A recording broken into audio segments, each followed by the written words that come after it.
Hello everyone. Today we talk about how to fix the app of RetailMeNot. You will go to settings. Then we click on apps. After that you will search the app RetailMeNot and you will click.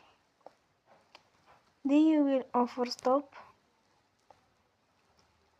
After that you will go to storage. Then we click on clear cache.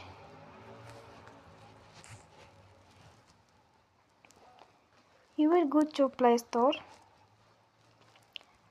and you will update your app. Don't forget to support us by like and subscribe. See you next time and thank you for watching.